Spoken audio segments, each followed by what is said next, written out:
Hey guys, welcome to today's video. Today we are going to try on 4 different shades of the new launch from Maybelline. This is the Sunkisser Multi-Use Liquid Blush. I picked up 4 shades from the Ulta website. We are going to try all 4 of them on, plus we're going to do a wear test today. I have done my eyes already. I did film this video. It's probably going to go up before this one. I was testing the Dieverune Cosmetics Gloomy Gardens palette that came out a couple of months ago, so in case you are interested, I will link it in the description box. But let's get to talking about these blushes. I thought this launch was pretty interesting because every one of these is a shimmery and or what they call pearl finish. There are 8 shades that came out. I picked up 4 of them, as you can see. They do retail for $11.99 a piece, but right now Ulta is running a buy one get one 50% off. That's why I did pick up 4. So I got shades 3 and 4 at 50% off. These are described as glowy sun-kissed cheeks, no vacay needed. Maybelline's Sunkisser Multi-Use Liquid Blush has a melt to skin formula for a natural glow. This liquid blush wears up to 12 hours and infused with vitamin E. It's supposed to be instant glowy, sun-kissed cheeks, no vacay needed, ultra buildable and blendable formula with up to 12-hour wear. Multi-use shade for all skin tones, foolproof, easy application in just a dot blend, infused with vitamin E for a melt to skin formula. The reason I think these are called a multi-use liquid blush is because they're so highlighty that they can be used as like a full-on cheek product for highlighter as well, which is what a lot of people noted when they saw that these were going to get released. I tried to get a good range here. I like a terracotta shade, almost a coppery shade, a bright pink shade, and then kind of an orange shade is kind of what I was going for with these. And in case you guys were wondering, these do in fact look exactly like lifter glosses. They are literally the same size. There's no difference here whatsoever. 100% the exact same size, which I noticed a lot of people on Instagram were saying like, oh, thanks Maybelline for making these looking identical to the lifter glosses, which can be, I think, maybe a little bit confusing. I personally probably would have made them like a size bigger so people could tell the difference, but they do have different outer packaging. And by the way, these all have a 12-month shelf life. I think I'm gonna do what I normally do. My standard, I'm gonna apply it to one side of the cheek and then do another one to the other side and so on. And I think we're going to end with the more pinky shade because I think it just, I'm in a spring vibe. I want something, I think, just a little bit more pink. But I think the orange shade would also look good. I don't know. We'll see when we get there. So let's go into this first one, which is City Sizzle. By the way, you guys, there are 2 shades sold out online. None of the shades that I have are sold out. City Sizzle is described as a rose tone with luminous pearl. Now, this says that we can dab it straight onto the cheeks, 2 dots, and we can blend it out. So I'm gonna try that, but I'm gonna start with 1 dot. I'm not gonna try 2. And I think because it's a really emollient formula, it's actually gonna move. It might be a blush that you actually can draw straight onto the cheeks with a doe foot applicator because it's such a thin formula. Without it disturbing the foundation, let's see. I have set my face and I'm wearing a more matte full coverage foundation. I'm wearing the Pure 4-in-1 Love Your Selfie. Okay, it totally worked, you guys. I'm not wearing any bronzer either, so this is not changing the undertone of the blush whatsoever. And it buffed out. I would say 1 dot is probably the sweet spot. And that is City Sizzle. Really, really pretty. I don't think these have very big glitters, but I do think this one in City Sizzle has something, especially when I swatched it on the back of my hand. It had little tiny gold flecks in it that I don't know I would call like sparkles per se.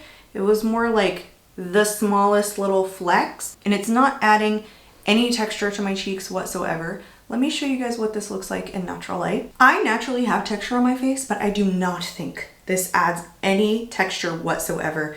And doing the touch test, this is completely dried down. There's no transfer. It didn't disturb any of this more full coverage matte foundation, and I laid this on top of powder. So I am thoroughly pleased.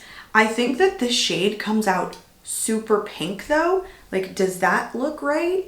I don't know, maybe it's not as pink, or maybe it's just because of this eye look, but the City Sizzle I think I thought might be a little bit too dark, but I do not think it's dark at all. It's quite pink, or like a warm toned pink, but I don't think it's too intense.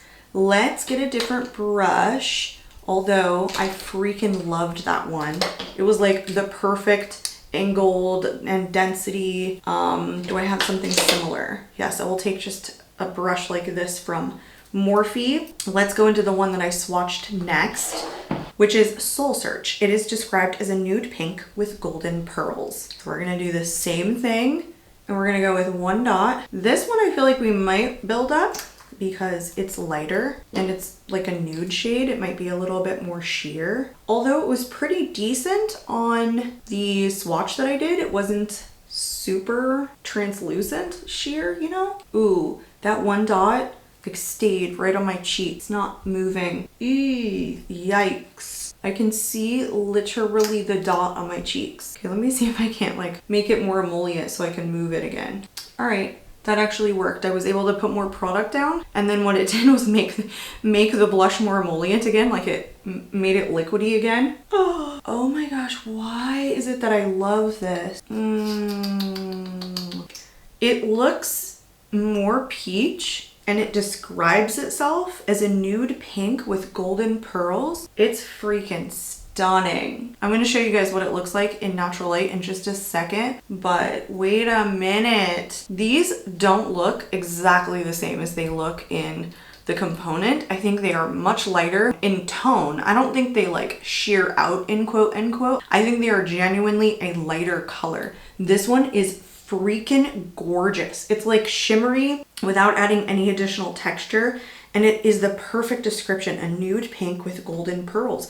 The color in these tubes is immensely, I think, deceiving. You guys tell me what you think. All right, camera's gonna die anyway, and I'm gonna take these 2 off, and we're gonna go into the next 2. So while I change my camera battery, I will reapply my foundation. All right, let's go into the next shade. I realized these all have numbers on them. I got 2, 3, 5, and 6, it looks like, of the 8 shades, in case that helps you guys. However, they're not like listed in that same way on the website. Let's go into Uptown Glow, which is supposed to be a glowing pink. This is one that I said was peach when I was talking about the different shades that I got, and it even looks like pretty darn peach here. Let's try 2 dots with this one, and I'm gonna go into my e.l.f. angled blush brush and blend this out. It's looking way more peach though, even though this is called a glowing pink. Like, is it missing something? Wow, these are stunning and mostly buildable. This is the first one where I felt like I want to build it more. This one is the sheerest of them all so far. Although on my swatch, that pink one was the sheerest. This looks very orangey. This does not look like a glowing pink in Uptown Glow. Honestly, even in the pictures and the swatches of this, it looks pretty peach. So, I mean, yeah, I think it's really peach. I want to say this one probably has like the most shimmer and sheen to it of the 3 that I've put on so far, and probably the one that emphasizes the most texture, but that totally could be in my head. But this one so far is the lightest of them, with 3 dots that I used to build this up, which I actually really kind of like. But honestly, all of these shades look so different and are so flattering. I don't know if they're universal. I could see a lot of these looking like highlighters on deeper skin tones, but drugstore does that pretty frequently. But you guys saw the shades. There are some shades here that definitely look like pretty deep, and now knowing that they're very different, I think, than like what they look like in the tube, you might be deceived at like what actually works for what skin tone. All right, let's go into this last one, which is called Blazing Blush, which is number 5. It's described as a light pink with silver toned pearls. I told you guys this one felt the most sheer. I'm using my other e.l.f. angled blush brush. This one is the most emollient. Is it lifting? Ooh, it's kind of lifting. I did not set this time with any powder. I did with the first 2, but this one looks like it's lifting this more matte full coverage foundation just a little bit, because this one is literally the most liquidy. That totally doesn't surprise me. Ooh, yeah, it's lifted like all of my foundation. I do not like this shade. Oh, it's like pilling up on top of the foundation. Okay, none of the other blushes did that except this one. I would have guessed it would have been this one too, because it was the most liquidy of all of them. It is so beautiful in the skin though. It's this a very light pink with like it says silver toned pearls. Can you guys see like the silver toned pearls? It really is beautiful. But right here, it pilled up my foundation. Let me show you guys what it looks like in natural light. Oof, it's such a fun spring color though. I wish it hadn't pulled up the foundation in that like one spot. Although it's not as bad as it could be. It pilled it up, but then when I layered it on top of itself, it kind of like smoothed the foundation back out. This is a blush you would totally not need to use highlighter with. It's a highlighting blush, but I think it has like this decent, soft pigmentation that honestly just melts into the skin. Aside from that one shade, these have been like a really surprising formula for me. I think I am gonna keep this one on because it's just so springy and so light. I mean, honestly, the only other one I could see myself grabbing for right now is Soul Search, which was that pinky nude. It was so beautiful. But I would like to see how the lighter one holds up on our wear test. So let me take this side off. I'm gonna reapply the light pink one in Blazing Blush, and then we'll be right back. Guys, I was gone for so long. Putting this second one on, look how much lighter it is than this side. Like, what happened? So I think I know what happened here. I reapplied my foundation and it was a little bit wet still. And then I tried to put it on top. I ended up having to take it off because it was pilling up so badly. It was pulling up all of the foundation. And then I took it off again and tried to powder, and it laid better on top of the powder, but it wasn't fabulous. So I took it off again, and I was like, why are they looking like different shades on my cheek? Like, what is going on? Why is this one so much brighter than this side in the same exact color? What happened here? Like, did I mix shades from a brush? Like, why does this one look so much lighter? And it's so patchy, you guys. It's picked up so much of the foundation. Like, you can really see how bad it picked it up, like right here. Oh no. And this one was the only one that did it. And they look like two different shades, I'm not even lying. What I did was, because I was struggling so much with this, I took my Essence Pure Nude and Shimmery Rose and I literally laid it on top of this to try and get it to become darker, but then also try and make it look less patchy. It looks so freaking bad. Like, this one is beautiful, but this one is not. This formula is so much thinner. I told you guys, I do not recommend this shade at all as much as I'm struggling. And I was putting it on the back of my hand the third time I was putting it on because I was like, okay, putting it straight to my face. Some formulas you can't do that with. It just doesn't work. All right, you've set your face. Try to put it on the back of your hand. So this is the result of that. Not so hot, not so good, I have to say. I don't enjoy this at all. Because this is a heavier weight foundation, like, it's just pilled it up and it makes it look like thick and gross. And why does this look like two different shades? I don't even understand. Did I accidentally pick up a brush that had something else on it? I'm so perplexed. Now I'm trying to make them match. So I'm not gonna set this one. We'll do the wear test on the right side specifically because now I've set this with the Essence and I've just changed it. But this is one I would totally declutter because this is not a workable formula for me. However, I do like these three other ones. So I'm gonna do the wear test for you guys. Probably at around the 4-hour mark, I will do a check-in on my phone so you guys can see what it looks like at natural light. But I'm gonna come back at the end of the evening when it's much darker. Like, why do I even need to say that? I don't know. It's not even getting dark until like super late. So I will try and do like at least 8 to maybe a 10-hour wear test on these, because they say they're supposed to last up to 12 hours. So that's it for now, you guys. You have my initial thoughts, and I'll see you guys back here at the end of the evening. Bye for now. You guys, I'm sweating so much. My 16-year-old, she makes me yell at her still to clean her room. It's crazy. And she lets it get like insanely dirty. Like, who even knows what's gonna happen when she lives on her own? It's like my kids are exactly the opposite in like every way, you know? I don't know what that's all about. Anyway, it is, I don't even have my phone in front of me, you guys. It's like 9 hours later. I have laid down.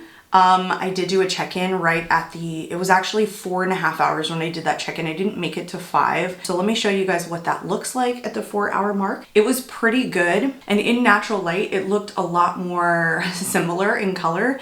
I think this color gets very wet. It's just so emollient. It honestly takes a while to dry down. and I was putting it on top of a wetter foundation. Like I told you guys, it hadn't fully dried yet. So I feel like what it did was like get even more emollient, and I don't know, the color just wasn't the same as when it dried down. I told you guys I set the left side, so I didn't want to do the wear test really on this side. I wanted to do it more on this side, which I didn't set, and this is so much better. This one has like a patchiness right here. Let me see if this light will actually pick it up.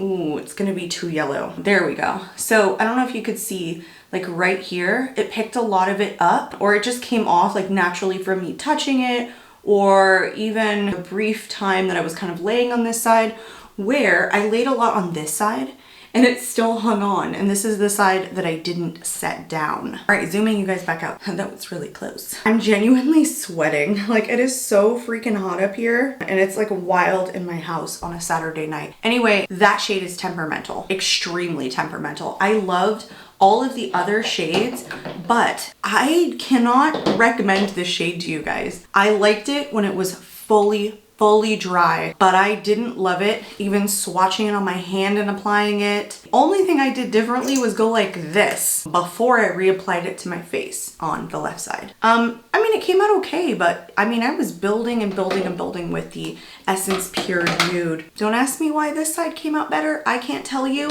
But I think the longevity, let's not talk about this side. Let's talk about this side. I think the longevity was really, really good. Like it's a lighter shade, but it's held on. It's not splotchy in any areas.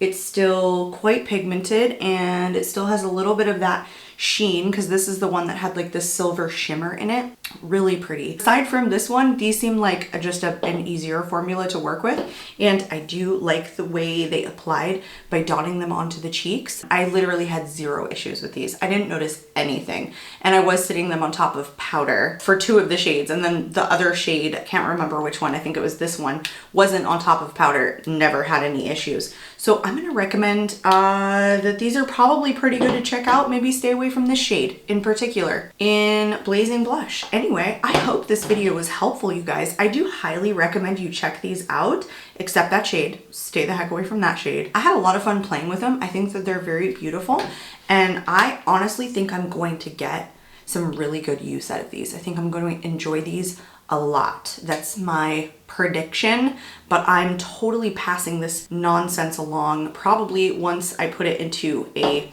speed reviews video, I will try it a couple more times to see if there's like a foolproof way to get this product to work, and maybe that ends up being the ticket. Anyway, I will be updating you guys in speed reviews, but I think that I will love these moving forward. I hope you guys enjoyed today's video. Please leave me your feedback in the comments below. I would love to hear if you guys were gonna pick these up or already have maybe, and like what your experience has been with them. I would love to hear from you. I'm out of here for this evening, you guys, and I hope to catch y'all in my next video. Bye.